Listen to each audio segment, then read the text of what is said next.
지난 주일은 부활주일이었습니다. 오늘 우리가 이렇게 모여 예배함은 예수님의 이 부활을 기념하며 이 부활하신 예수님의 명령을 따르기 위함입니다. 아멘이십니까? 그럼 그 명령이 무엇인지 오늘 이 본문을 통해서 한번 살펴보고자 합니다. 이 지난주 말씀처럼 이 경비병들의 이 위증, 거짓말인 거죠. 위증과 같이 이 예수님이 죽은 상태에서 무덤에 장례되었지만 이 그 제자들이 시신을 훔쳐 예수님이 부활했다는 소문, 이 소문이 사실이었더라면 오늘 우리가 이렇게 모여 예배하는 이 날은 존재하지 않을 수 있습니다. 근데 이제 예수님께서 이 11 제자들보다 먼저 갈릴리로 가셨다라고 오늘 본문에 16절에 기록이 되어져 있죠. 11 제자가 갈릴리에 가서 예수님을 거기서 배웁니다. 그러니까 이 제자들보다 먼저 갈릴리에 가 계셨다라는 것을 알 수 있습니다. 자, 근데 우리가 잘 알고 있기로 예수님 제자는 12명이에요. 이 12명의 제자인데 왜 오늘 본문에는 11 제자다라고 16절 가운데 기록이 되어져 있을까요? 그 이유는 이제 예수님을 은 30의 제사장들과 장로들에게 이제 팔아넘겼던 이 예수님의 제자인 가룟 유다가 있습니다. 이 가룟 유다는 예수님이 정작 잡히시니까 이제 이 마음의 양심의 가책을 느꼈겠죠. 그래서 그는 대제사장들과 다시 장로들에게 은 30개를 넘겨줍니다. 그러면서 그 일을 후회하죠. 그리고 그가 선택했던 길은 무엇이었냐면 마태복음 27장 5절에 기록되었듯 그냥 혼자 스스로 목매서 죽어버립니다. 이게 바로 가룟 유다의 마지막 모습입니다. 그러니까 12명의 제자 중에서 가룟 유다가 죽어버렸기 때문에 11 제자가 오늘 예수님을 뵙게 되는 이 본문이 등장하는 것이지요. 그래서 이 11 제자가 된 상태에서 이 12명의 제자의 수를 채우기 위해 사도행전 1장 하반절에 보시면 이 마띠아라는 제자를 다시 이제 제비로 뽑아 그 사도의 수에 더하게 되는 장면들이 바로 이 사도행전 1장 가운데 나옵니다. 그래서 결국은 이 12사도의 수가 다시금 이제 채워지게 되는 것들을 볼 수 있지요.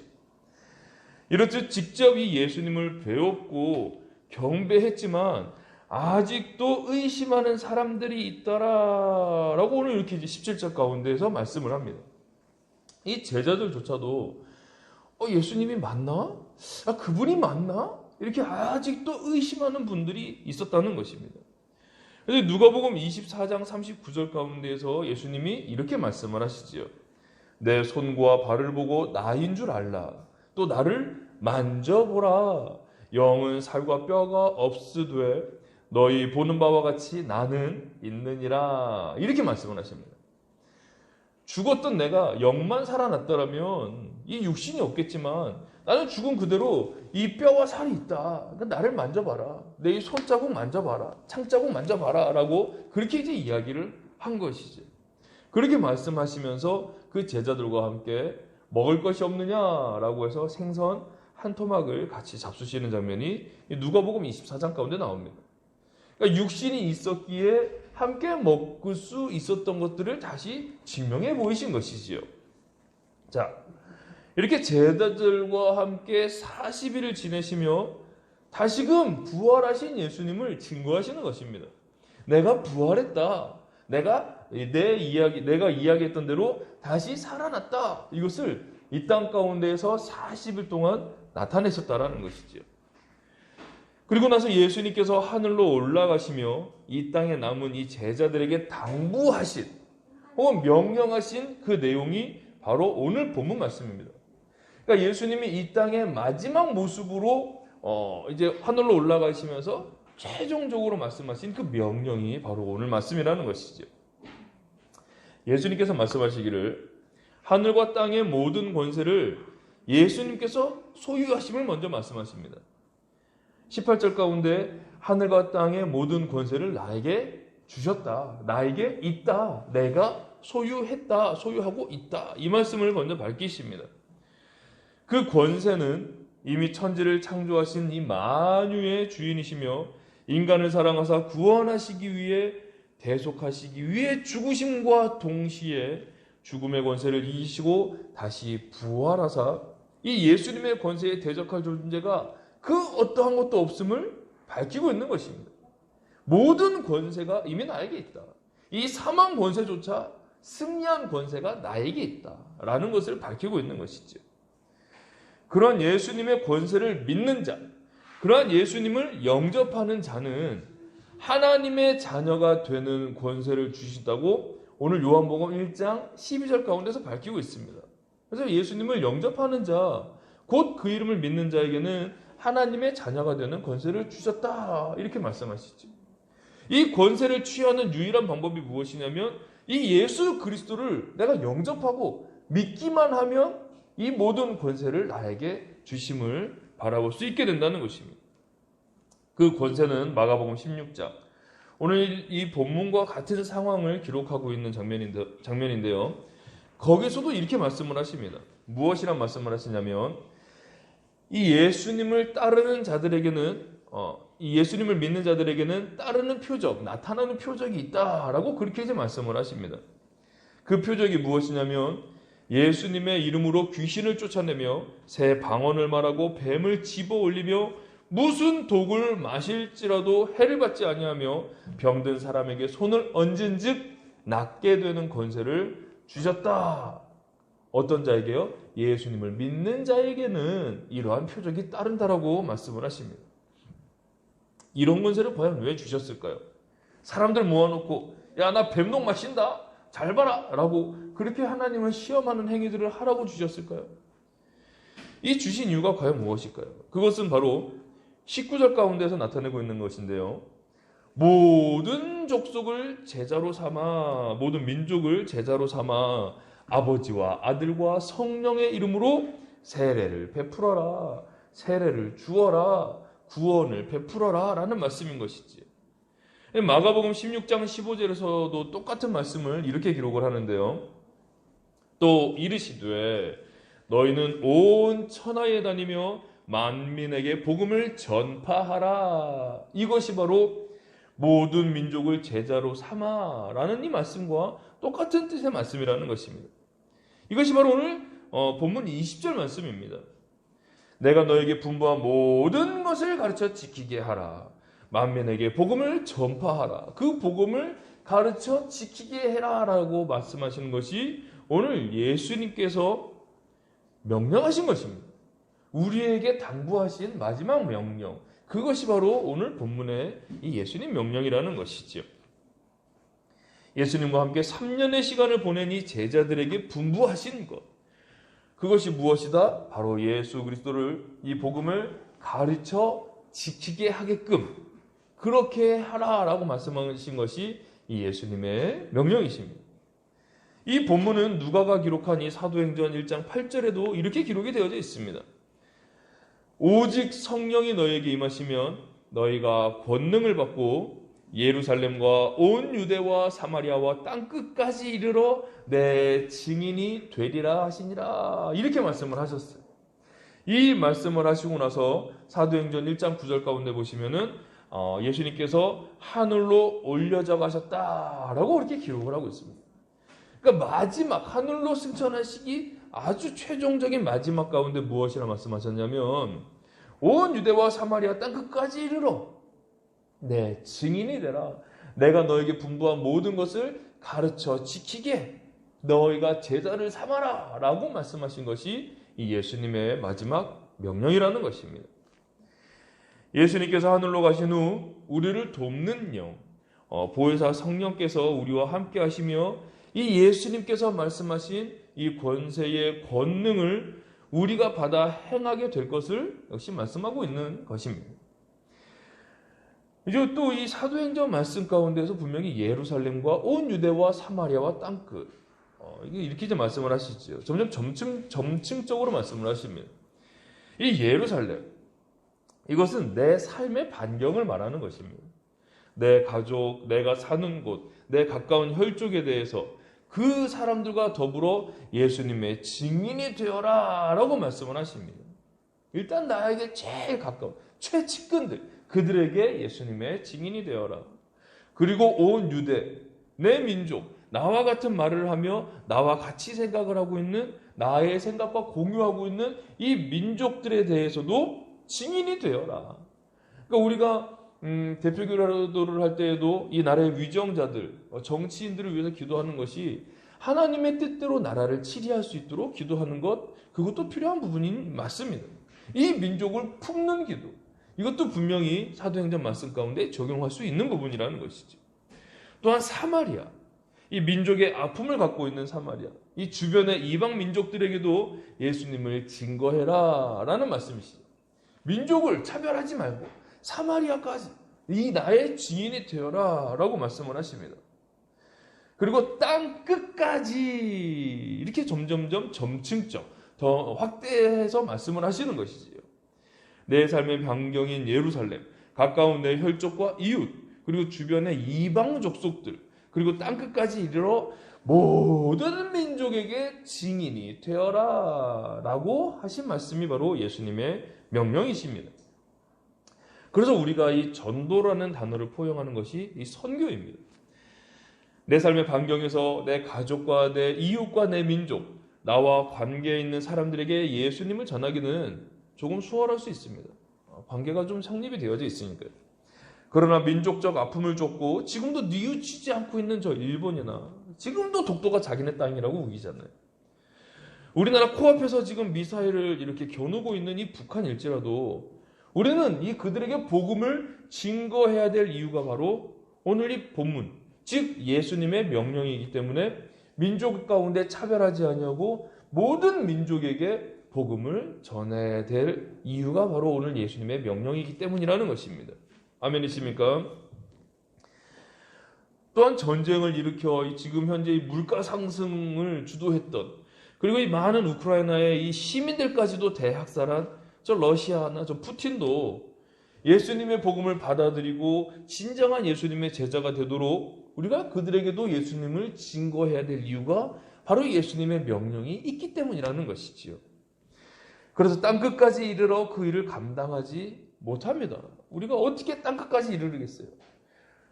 그래서 선교사님들이 세계 곳곳에 나가 선교를 하심에 조금이나마 이 재정적으로 선교 활동 가운데 이 복음이 좀 더 수월하게 증거될 수 있도록 그 일에 동참하며 함께 이뤄가기 위해서 우리가 재정적으로 선교 후원을 하고 있는 것이지. 모든 사람들이 다 생업을 그만두고서 다 땅끝까지 가서 복음을 전하기는 힘들기 때문에 그렇다는 것이죠.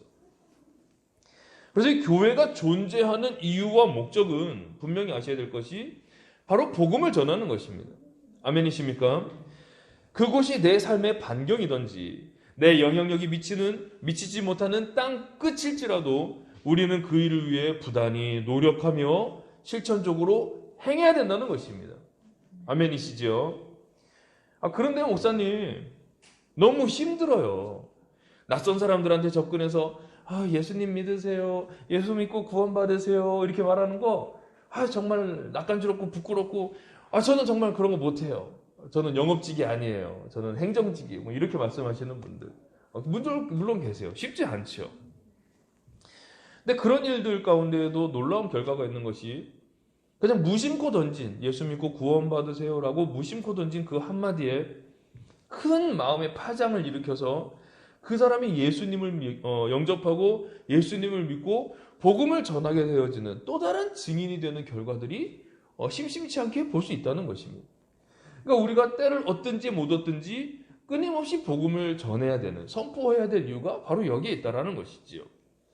왜 이런 경우들이 일어나느냐? 나는 그냥 무심코 한마디 던졌을 뿐인데 결과가 전혀 예상하지 못하게끔 나를 따라서 내가 다니는 교회 혹은 집 가까운 교회로 그 사람이 출석하게 된다?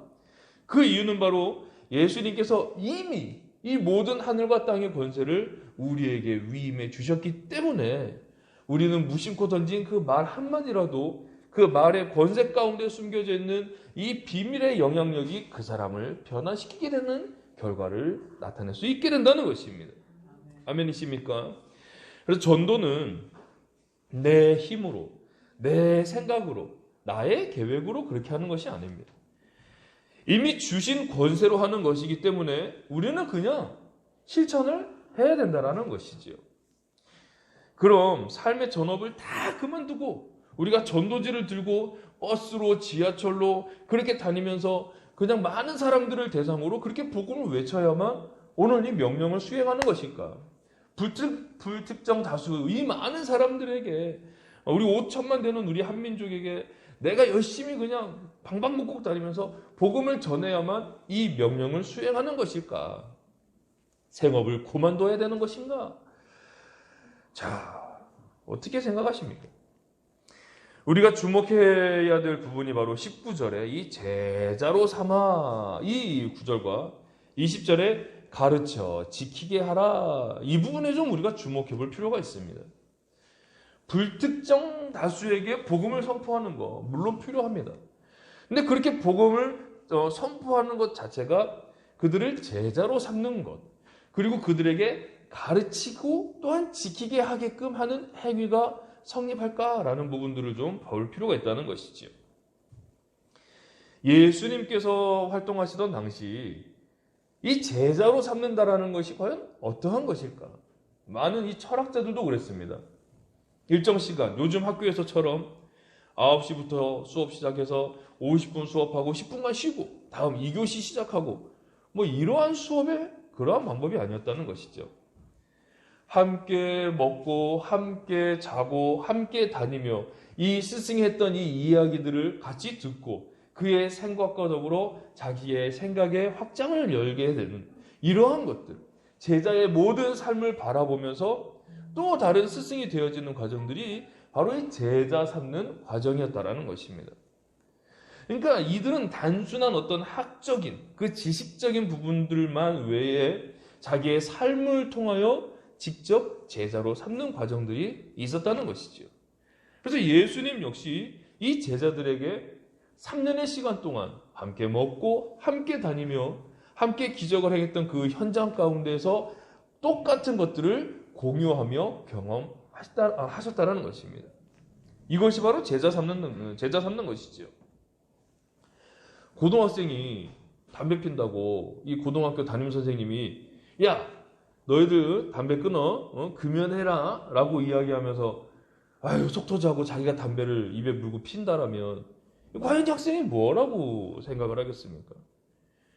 야 나도 담배 피지만 너와 함께 내가 끊겠다 라고 결단을 하는 선생님이 있다면 혹시 학생 입장에서도 감동받아서 함께 끊을 수 있겠지만 너는 끊어라 나는 선생이고 너는 제자야 그러니까 너는 하지마 나는 해도 돼 이거는 성립이 되지 못하는 교육이라는 것이지요. 즉 생업을 모두 정리하고 전도지를 들고 오가는 많은 사람들에게 복음을 전파하는 거 이거 뭐 아무나 하는 일은 아닙니다. 이거 엄청난 일이죠. 그러나 궁극적으로 봤을 때 우리 삶 속에서 이 예루살렘의 내 삶의 반경에서 복음을 전하여 이 예수님의 제자를 배출해내게 된다면 그들이 또 다른 예수님의 제자들을 또 삼게 되고 그 제자가 또 다른 제자들을 삼게 되어지는 이러한 과정들을 말씀하시는 것이 본문의 말씀이라는 것입니다. 가르치기 위해서는 관계가 필요하고요. 그들에게 가르쳐서 지키게 하기까지는 더 큰 관계, 신뢰의 관계가 필요하다는 것이죠. 그런데 어떻게 불특정 다수에게 단순히 한마디 복음을 선포했다고 그들에게 가르쳐 지키게 하게끔은 결코 쉽지 않다는 것입니다. 그래서 이 제자를 삼는다라는 것은 내가 갖고 있는 이 복음을 함께 나누고 공유하며 가르쳐서 그들도 그 복음 가운데 지킬 수 있도록 하게 하는 이 관계 이게 바로 제자 삼는 과정이라는 것입니다. 아무리 맛있다 해도 먹어봐라 해도 내가 직접 먹는 모습을 보여주지 않으면 처음 이 한 입을 떼기까지는 쉽지 않을 수 있어요. 엄마의 입술을 보며 아이들이 말을 배우고 입을 뗍니다. 그렇듯이 이 태신자들에게도 이 예수님의 제자된 나의 이 모습을 보여주며 그들도 예수님의 제자로 살아갈 수 있도록 그렇게 해라 라고 말씀하시는 것이 오늘 이 예수님의 궁극적인 명령이라는 것입니다. 아멘이십니까? 입과 혀로만 사랑합니다 라고 그렇게 입과 혀로만 하는 것이 아니라 네가 진짜 사랑한다라면 너의 그 사랑의 행위적 표현, 그 사랑의 고백을 받는 그가 그 사랑을 체험하고 경험할 수 있게끔 그렇게 실천하는 모습으로 사랑을 표현해야 된다는 것입니다. 자, 그럼 여기서 우리가 또 한 가지 좀 문제점이 있을 수 있어요. 나는 아무것도 안 했는데, 이유도 없고, 그냥 아무런 계기도 없었는데, 나를 싫어하는 사람들이 있을 수 있어요. 이 사람들은 과연 내가 어떻게 해야 될까요? 라는 좀 어떤 고민들 분명히 있을 수 있습니다. 저도 이제 제가 사는 우리 동네에서 목사인 줄 이미 다 아세요. 저는 그냥 밝히거든요. 좀 목사입니다 라고 밝히기도 하고, 이미 제가 목사인 줄 아는 이 부모님들이 하빈이, 하윤이 아버지 목사님이시래. 이걸 이미 다 알고 있어요. 동네에서요. 또 이제 그러다 보니까 이제 동네 엄마들하고 또 굉장히 좀 친해요. 목사다 보니까 부담 없이 이렇게 좀 접근이 좀 용이한 것도 있다 보니까요. 대화도 서스럼 없이 하고 고민도 이야기하고 이제 그렇게 좀 잘 지내고 있습니다.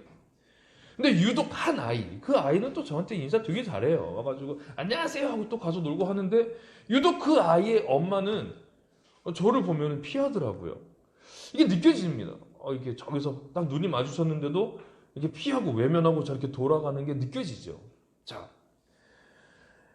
이게 과연 왜 이럴까? 내가 뭘 잘못했나? 내가 저 사람한테 실수한 게 있나?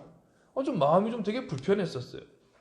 근데 이런 이유를 이탈리아의 경제학자 파레토라는 사람이 이 파레토의 법칙으로 설명을 했습니다. 그래서 아주 명쾌한 설명이 있어서 좀 같이 나눠보고자 합니다. 이 경제학자가 이 파레토가 무엇이라 설명을 했느냐? 예를 들어 이 개미 100마리가 있습니다. 이 개미 100마리가 열심히 이제 일을 하는 모습들을 이렇게 관찰했더니 이 100마리 중에 열심히 일하는 애들은 이 20마리, 그러니까 20%만이 일을 하고 있다는 것이죠. 나머지 80%는 빈둥빈둥대고 그냥 먹을거리 찾아다닌다고 나돌아다니고 이제 이렇게. 근데 20%만 열심히 먹을 것들을 이제 나르면서 일을 합니다. 그래서 이 20% 열심히 일하는 20%의 이 20마리만 다시 딱 잡아서 다시 이렇게 딱 관찰을 합니다. 그러면 열심히 일했던 이 20마리가 그대로 왔기 때문에 열심히 일해야 되는 이론이 성립하는데 참으로 신기한 것은 이 20마리 중에서도 20%만이 일을 한다는 거. 나머지 80%는 또다시 빈둥거리게 된다는 거. 이게 바로 파레토의 법칙입니다. 그래서 보통 이렇게 경제학적으로 이야기할 때 계란은 한 바구니 담지 말아라. 분산해서 투자해라. 이런 것들이 바로 이 파레토의 법칙을 근거해서 나오는 그런 이제 투자법이라는 것이지. 경제도 20%의 주도권을 갖고 있는 사람들이 이 집단들이 이 모든 경제를 주도해 나가고 있다라는 것. 이 사회에서도 20%의 이 상위의 그룹들이 갖고 있는 이 재력이 한 국가를 운영할 정도의 그런 이제 상황들이 발생하는 이유가 바로 이 파레토의 법칙에 근거해서 아주 잘 설명을 한 것이다. 이렇게 봅니다. 참 신기한 것이 교회도 그렇습니다. 이 교회 성도님들 만약에 10,000명이 모이는 교회다. 10,000명 다 이 교회에서 열심히 일하지 않아요.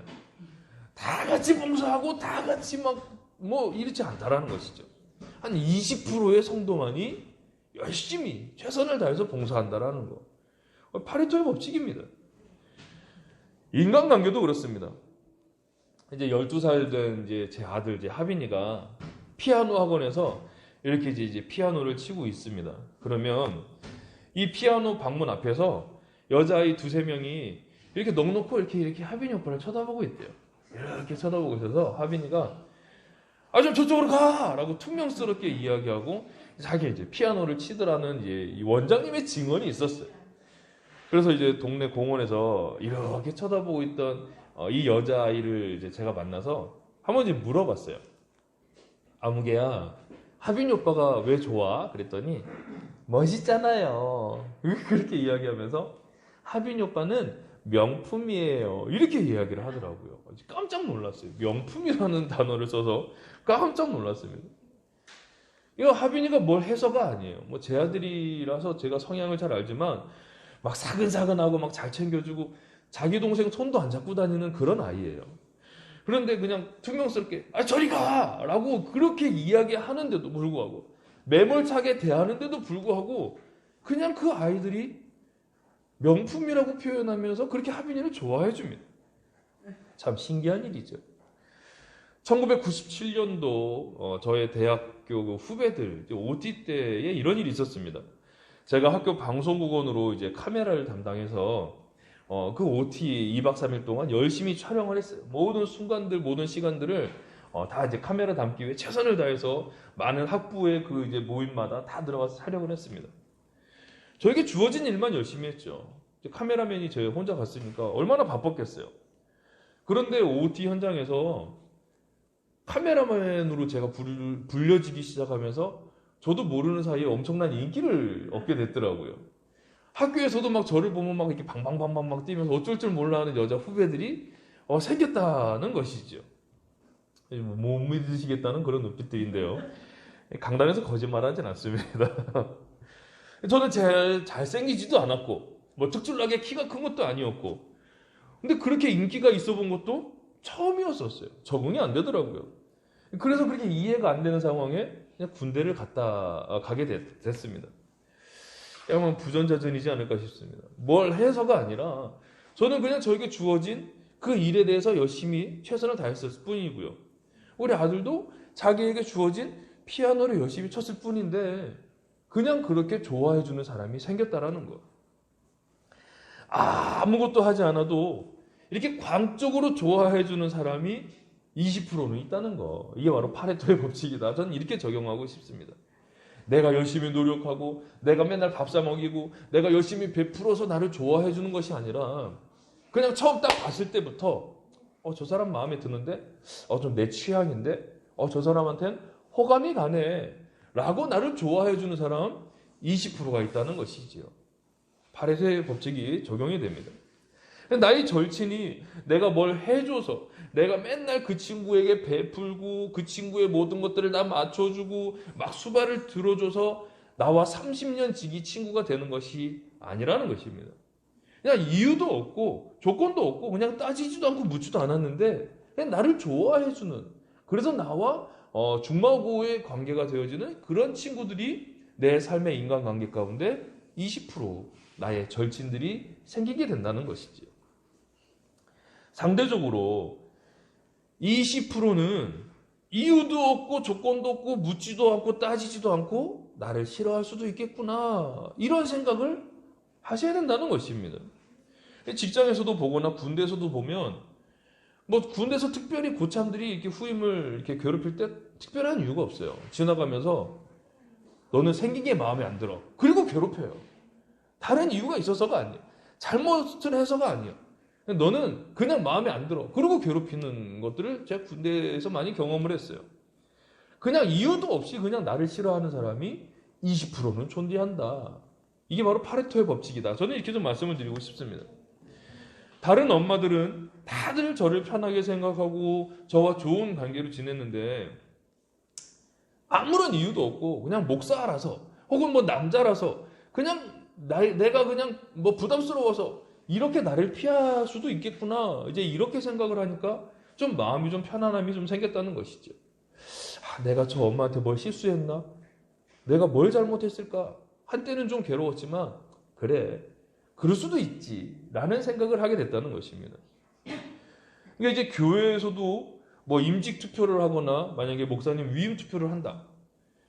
만장일치 나올 거를 기대했다가는 마음에 큰 상심이 있겠더라고요. 그래서 이 성도님들 중에 20%는 담임 목사님의 위임을 반대할 수도 있고 혹은 임직 투표 가운데 20%는 나를 반대하는 사람들이 있을 수도 있구나. 이걸 감수 그냥 인지를 하고 있다라면 조금 더 인생 가운데 좀 삶이 편안해지지 않을까. 그러니까 참 신기한 것이 교회 공동체에서도 전체 성도 100%가 이 담임 목사님을 좋아하지는 않더라고요. 다른 성도님들의 이야기를 들어보면 우리 목사님 왜 그러는지 모르겠어요. 우리 목사님 이렇게 좀 안 하셨으면 좋겠는데 그러면서도 또 그 교회를 가서 예배를 드려요. 참 신기해요. 목사님이 싫으면 다른 교회 또 자기가 좋아하는 그런 목사님 찾아가면 될 텐데 목사님이 싫다면서도 그 교회를 가요. 그 파레토의 법칙으로만 이제 설명이 되지 않을까 싶습니다. 그러니까 나를 이유 없이 싫어하는 사람도 분명히 있을 수 있다라는 거 좀 염두에 두셔야 된다는 것이죠. 그래서 우리는 모든 민족을 제자로 삼을 때 이 지구촌에 존재하는 이 수십억 명의 이 사람들, 모든 사람들을 내가 다 제자 삼을 수 있을 수는 없습니다. 이게 불가능한 것이죠. 근데 왜 예수님께서는 모든 민족을 제자로 삼으라라고 말씀을 하셨느냐? 예수님께서 제자 삼으신 사람은 딱 12명이셨어요. 12명. 우리가 옛날에 전도할 때, 20여 년 전에, 전도 축제만, 그때 교회들마다 참 많이 했었어요. 근데 이 전도 축제 저는 좀 개인적으로 많이 반대했었는데요. 그 이유가 무엇이냐면, 오시는 분들께 식사를 제공한다든지, 아니면 봉투에다가 교통비를 담아서 제공하면서 이 숫자적 실적을 올리는 그런 전도 축제를 제가 굉장히 많이 봤어요. 그래서 그 교회에서 아무개 집사가, 아무개 장로가 전도왕이다 해가지고 3,000명을 전도했다고. 그 교회 출석하시는 분들은 500명인데 3,000명을 전도했다고. 그 3,000명이 어디 갔냐는 것이죠. 일회성 행사로 끝나는 모습들을 너무 많이 봐왔어요. 그냥 이렇게 무턱대고서 그냥 숫자적 의미로 이렇게 불러 모으는 게 전도가 아니라는 것이죠. 그래서 이렇게 그냥 경쟁하는 이러한 것들이 아니라 나를 좋아하는, 그리고 내가 무엇을 하든지 그냥 나를 수용해주고 나를 이해해주며 묻지도 않고 따지지도 않고 내 편이 되어주는 이 파레토의 법칙 가운데 적용되어지는 이 20%의 사람들에게만이라도 내가 그들에게 복음을 전하고 내가 제자를 삼는다라면 그들도 역시 그들의 삶 가운데 존재하는 그 20%의 사람들에게 복음을 전하는 또 다른 제자. 그래서 그 또 다른 제자들은 또 다른 제자들을 삼게 되어지는 이러한 파급 효과로 인하여 땅끝까지 복음이 선포되게 된다는 것입니다. 아멘이십니까? 이런 일을 우리에게 맡기시고 하늘로 가신 예수님께서 나 몰라라, 너희들 열심을 다 해라, 너희들만 고생해라, 이렇게 말씀하신 것이 아니셨어요. 오늘 20절 마지막 가운데 무엇이라 말씀하시냐면 세상 끝날까지 너희와 항상 함께 하시겠다, 우리와 항상 함께 하시겠다라고 말씀을 하십니다. 이 일들을 너 혼자 너의 힘으로 감당해라가 아니라 그 일을 감당하는 너와 내가 항상 함께 할 것이다. 항상 always, 때가 없이, 이것을 무시로라고도 그렇게 표현할 수 있습니다. 시간과 관계없이 언제든지 나와 항상 함께 하시겠다라고 말씀을 하시죠. 이미 우리에게 주어진 이 모든 권세를 주셔서 우리는 이 영적 전쟁의 수행이 가능하도록 그렇게 우리에게 모든 권세를 주셨습니다. 이제 우리가 해야 될 일은 이 주어진 권능의 칼을 뽑고 그냥 이렇게 휘두르기만 하면 됩니다. 모든 그러면 전쟁의 승패는 이미 확정이 나 있기 때문이죠. 그런데도 여전히 칼을 안 뽑아봤어요. 칼이 무거울 것 같아요. 칼을 들다가 제가 다치면 어떡해요? 라는 이런 많은 핑계를 대면서 내 생각의 제한 가운데 주어진 이 권세와 권능을 썩히고 있지는 않는지 한 번쯤 생각을 해봐야 되지 않을까 싶습니다.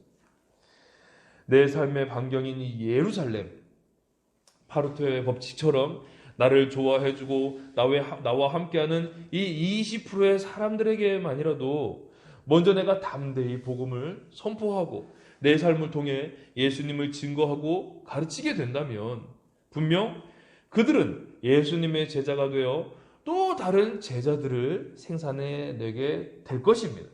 아멘이십니까?